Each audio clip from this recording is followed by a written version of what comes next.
Hi there, everyone. Back from the emergency department. It was a relatively slow shift yesterday, as we have been experiencing.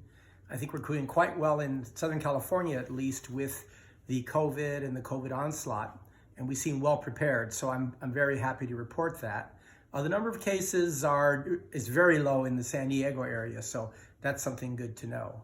So we have to continue doing what we're doing, and we will get through this. And I think I want you to remember is that everything that's happening has been occurring all along.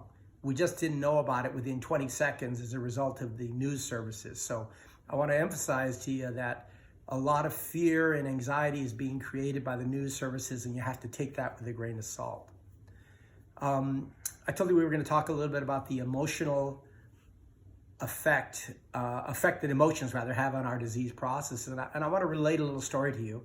When I was a young emergency room doctor, I was working, and for a long period of time, I actually worked near the border with Mexico.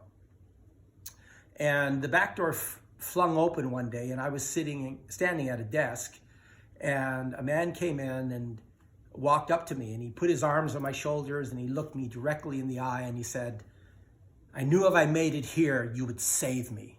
And he collapsed onto the floor.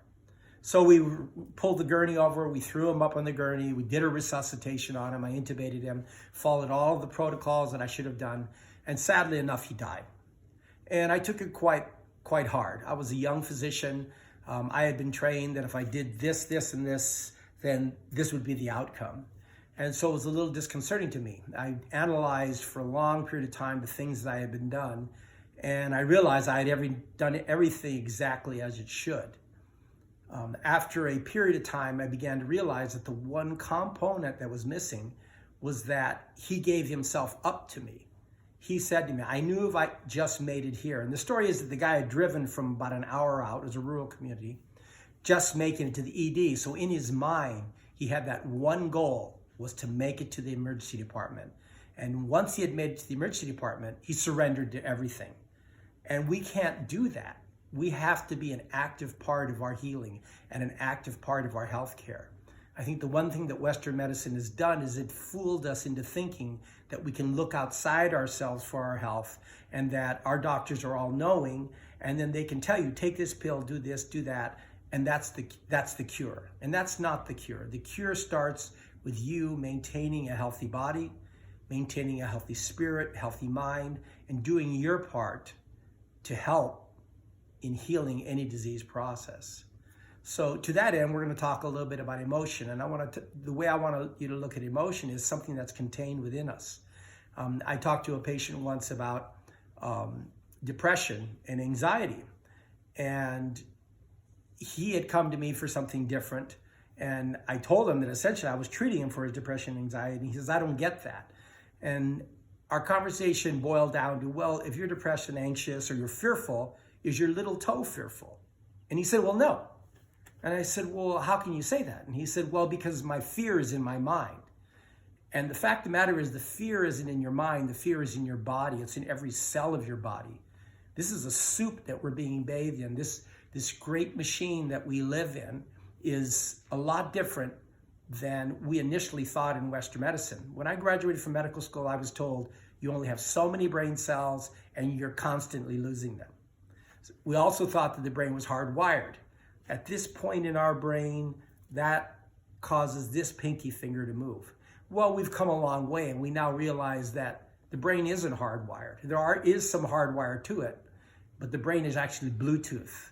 And signals are being sent, and neurotransmitters are occurring that cause emotions and actions within ourselves. And that is one of the reasons that I think a lot of the medications to help with mood aren't really effective, because they only address one or two neurotransmitters. But that's something for later. So if you think about emotion, let's just take anger. You become angry at somebody and you want to punch them out. Well, you don't get to punch them out because that's not acceptable in our society. So what happens to that anger? Where does that anger go? It becomes contained within here.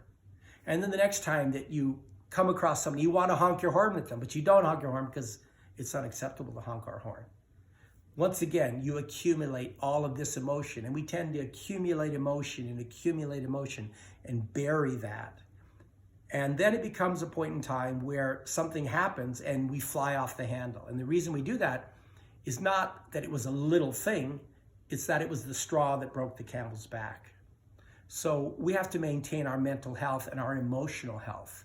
We have to understand that we can be in control of this, and we have to work on that. So to that end, I would like us all at this point in time to write a list. I want you to write a list of 10 things that you're thankful for, 10 things that you are blessed with, and you'll find that you can probably go over 10.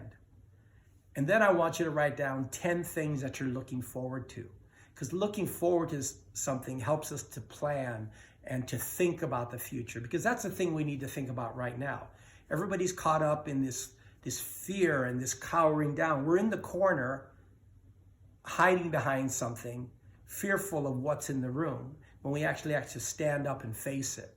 We need to stand up and face it with our emotion, and face it with hope, and face it with love, and face it with compassion. Sure, people are going to die. People are dying every day. That's a part of life.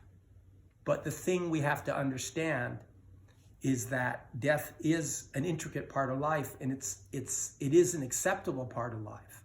The most important thing is that we go on living, and we live with hope, and we live with love. So let's try and make our lists.